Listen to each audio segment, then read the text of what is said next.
So right now my friend is working for a salon. So I had this question was referred to that. Do you take a percentage from your employees? No. She said basically the owner is taking 60%. I don't know much about the business. So what you want to do with like as far as like having your business, you do a you can do like a contract where they can pay rent and become like a, what is it called? A private contractor. So you work as a private contractor. You give them like a lease, like they're on the lease too. They pay a percentage of your lease, but they bring their own supply. They create their own schedule, and they have to buy their own liability insurance, and it'll be under that salon. But like as far as like taking percentages, and then they would do their own tax. So at the end of the year, they have to sign up like their own like Gloss Genius, whatever app you use to keep track of all your expenses and your money as your own personal boss, like you're your own boss. Then you can go ahead and process your own tax, because I don't think by law, like right now, there's no such thing as like taking from like, that was like more old school. Yeah. Like legally, right now that's not it. I think it's more of an hourly thing now. It's just hourly anymore. No, there's no more commission. So she did say the person from that owns the salon is more like old school. So I'm not sure. She was, because she just told me this today, that she was taking 60%, and then I was like, I don't know much about the business, but I feel like that's a lot. And she was trying to justify it by like the water bill, the washer. But I still feel like it's too much, and I'm glad you guys.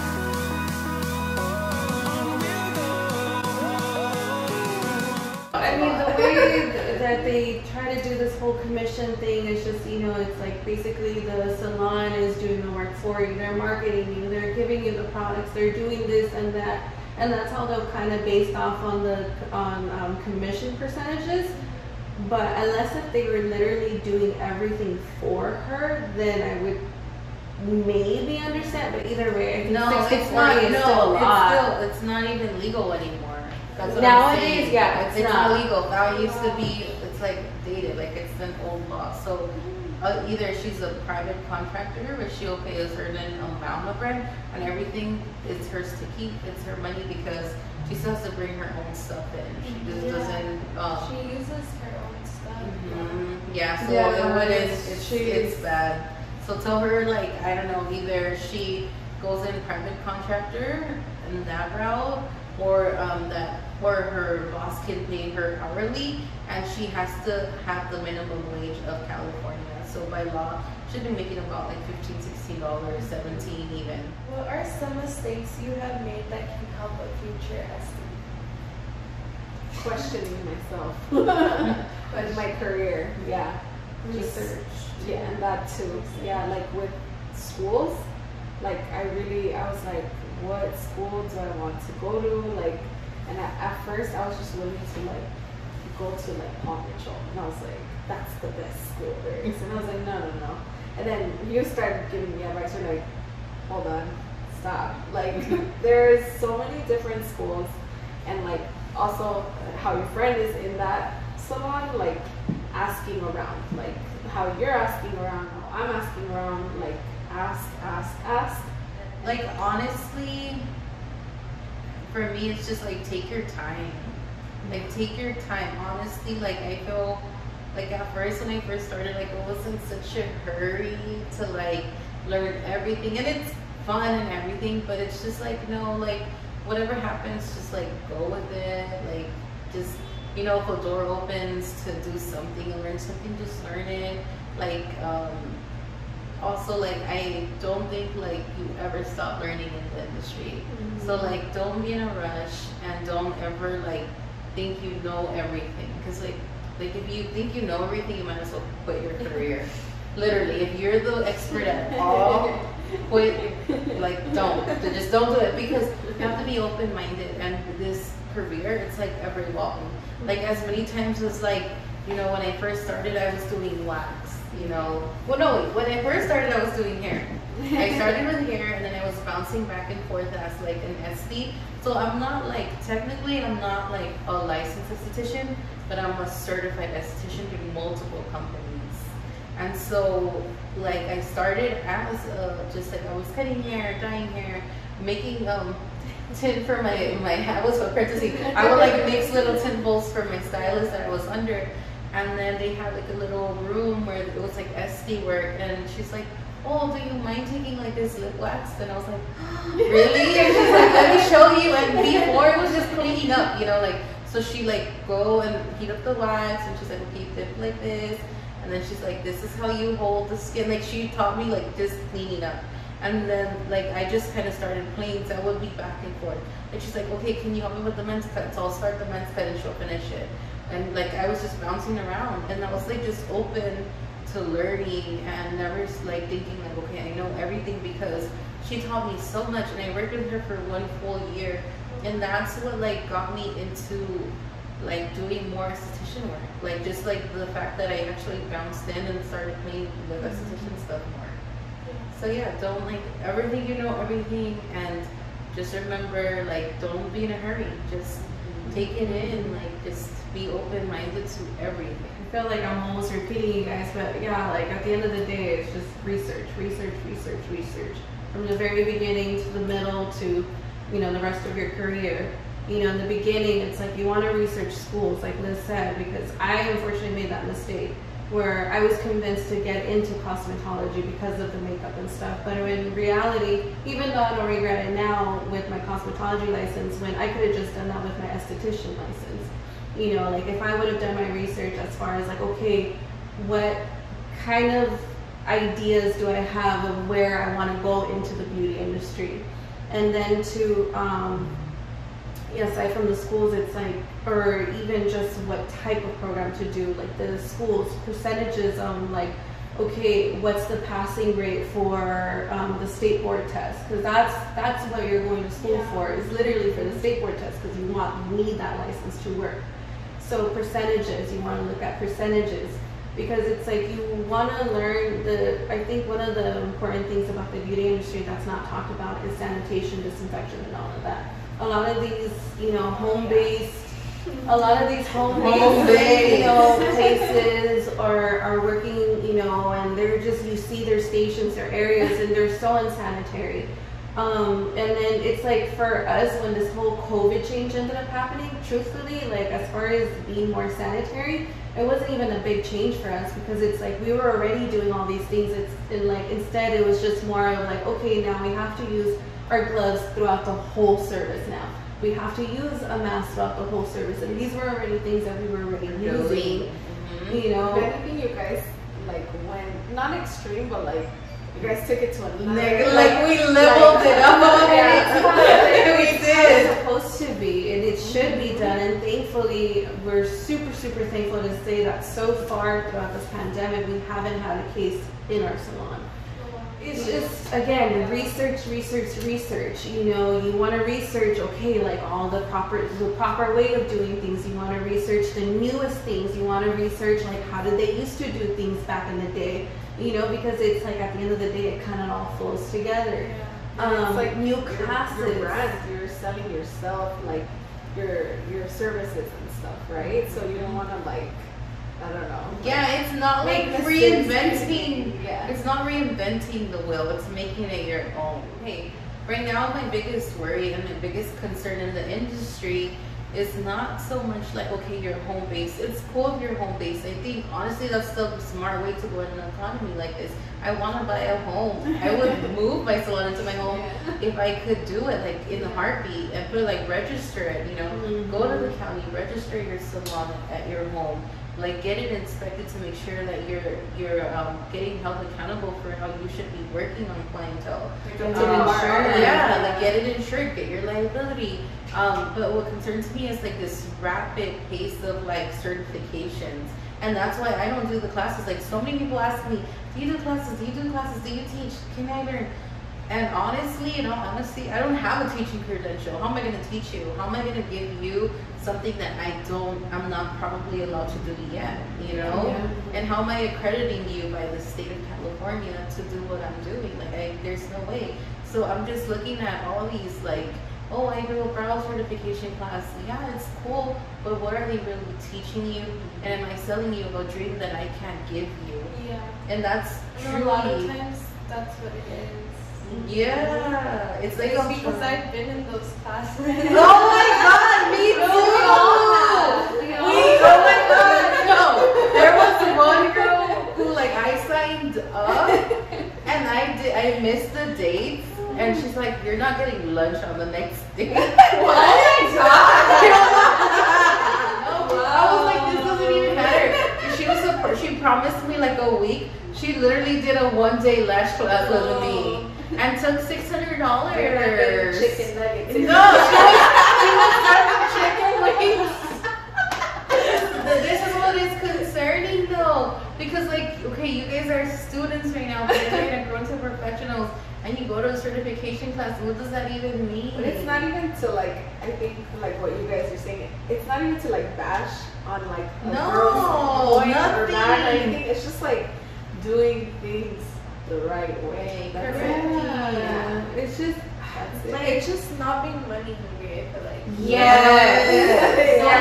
Plain and simple. It's like, look, these classes, taking classes, it's good. You want to because you want to learn all these different techniques. So take as many classes as you want. But do your research. How long have they been offering these classes? How long have they been working in the industry? You know, and then like, technique is good to learn, but at the end of the day, sanitation, is your sanitation there? Can you make your money, your income correctly? Like, you know, at the end of the day, like, are you taxing your dollar? Like, you could literally get in trouble, like, fined for not reporting what you make, or, you know, like, cash apps, if you're using cash apps versus, okay, I registered my machine with Chase or Wells Fargo or whichever bank you're using, you know, or you have to like really think of like the consequence of what you're doing. Be honest. You're gonna be the next generation of industry of the industry. You guys are the next level of the industry. So be I'm really concerned. Like be somebody who people look up to and like a good role model. And a good role model for the industry. Yeah, like just, you know, do things the right way and pass that down, and you know, so we don't lose the credibility that we do have right now in the industry, because it's like so easy to cheapen something, but when something is quality, it's like you will pay for what it's worth because of the quality, the value it holds. And that's where I am with my brand. Like I don't want it to be cheapened. Like I don't, like, you know, you come here and you spend like $75 on an eyebrow service, but you know the kind of quality and the artist, how many years the artist has behind her brand. If you're paying $5 for an eyebrow, like you're gonna get $5 on your eyebrow. And you literally don't get even, and then you know what I noticed too, the cheaper the service, the less time the artist spends with you. So like when you pay $12, they would literally give you 5 minutes to do your eyebrows. And I was so upset. I hated working at the driving bar because I was so upset because I always felt like my clients' eyebrows could look better and cleaner, and that I could take more time with them just to like clean them up, pre and post care for them. I couldn't even put like a little oil to like clean their little forehead before I started running. Like it was just like, here, okay, shape, trim, boom, get out. Like, they just want to make quick money. And it's all about money. And when that's what, and then that's what motivates you. This is really not the industry for it. No, like, and then even with waxing, like if you go to just a random nail spot and go in for like an eyebrow wax and stuff, like girl, they reuse those sticks. They again, sanitation. Yes, Like story time. No, yeah, tell us. My friend, that actually happened to us in school. Like we would wax each other all the time, but there was people that were before us, and I guess they were reusing stuff because she broke out. What is it called? Folliculitis. She got folliculitis like on her stomach because of that. And I think they were waxing like Oh my So god. after that, I never used the same wax tub. I always requested a new wax tub because I didn't trust anybody at smart. school. Yes. Smart moves. Yeah, so you know, coming from all of that, like it's just apprenticing, getting the knowledge. Yeah, like look, do your research and really invest and go to somebody that you know is going to like get you to where you really want to be in your industry. Because getting ripped off is not. It's not it. And I think when things take time and they're not easy, they're worth it. They're gonna have more value, and yeah, and you're gonna be able to do it correctly. What is the best thing to start to work at? What is the best thing to do to start working at a spa or get like have your own studio or salon? To start working, I think just go into wherever you want to, like wherever you see yourself in your future. So like you said, you wanted to do brows, like get into a brand that is doing eyebrows, like on the Anastasia Beverly Hills.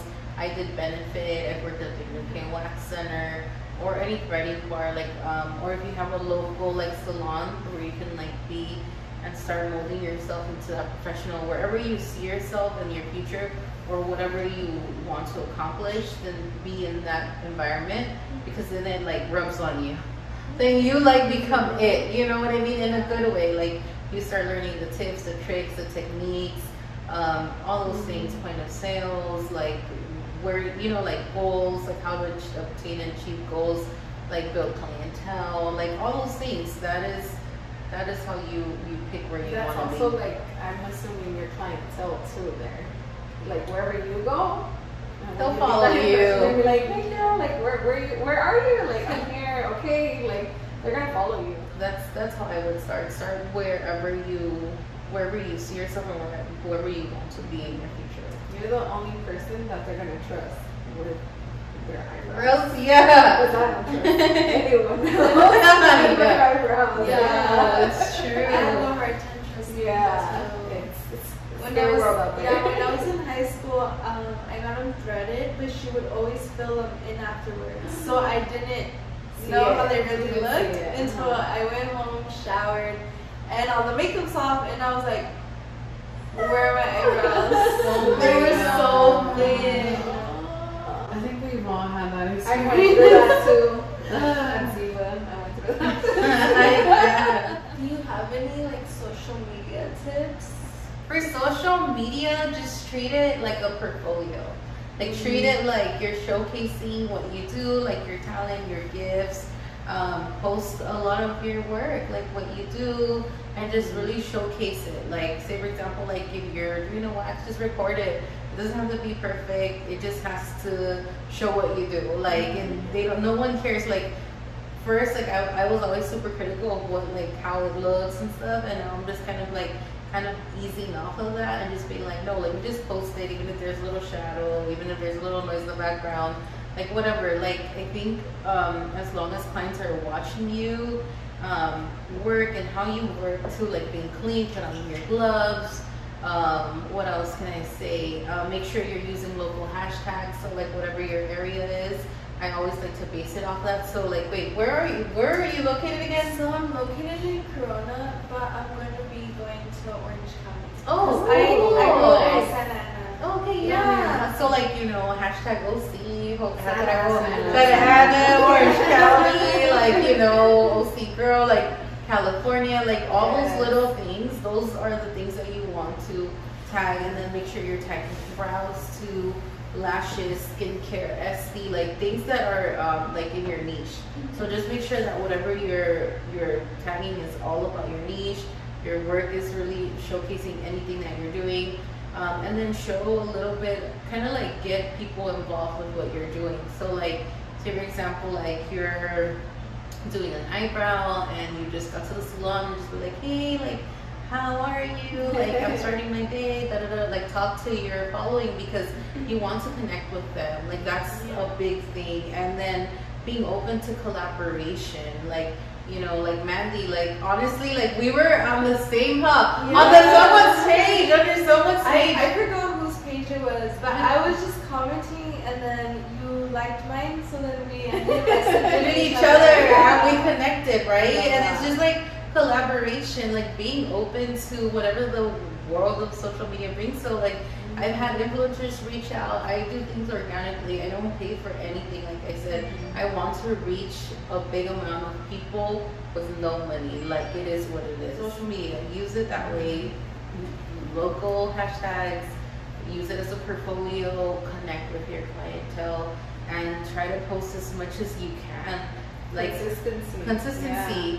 So like even if it's like every other day, but like show up, like even if you look crazy, show like something. Show up. I think it's nice to show the crazy side because you don't always look like this. You know? Like sometimes I look crazy, sometimes I have bad days, but it's okay. Yeah, because it's like it's you know. normal. Yeah, and I think that's what social media, like I feel like we're going towards more of like being more self-aware, relatable, acceptance in others, inclusivity, and post and connect because, and also interact. Oh, and don't be a snob. That's it.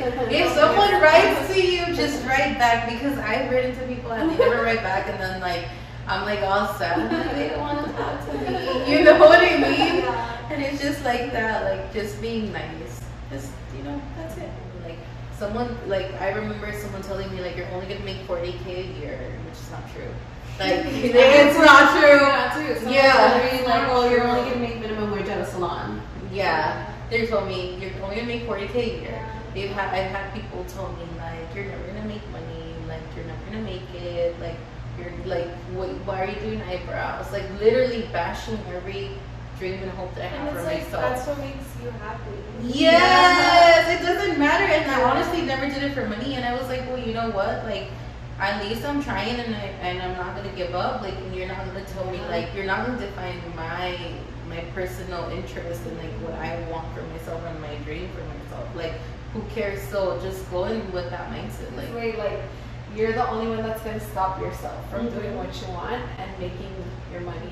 I also worked at Benefit, and they were really pushy with numbers. Oh my God. And right, yeah. And there was this one manager literally made me cry because she stockpiled. So they'll stockpile like all the products that they want you to sell. They just put it on your table, and you would have to sell all those products to your client and try to open a credit card.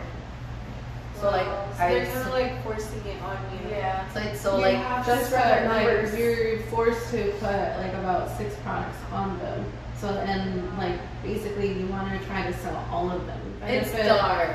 Like to be fulfilled in your life more than like just making money. Like I think that's super important, and it's that flexibility and just being artistic and creative, and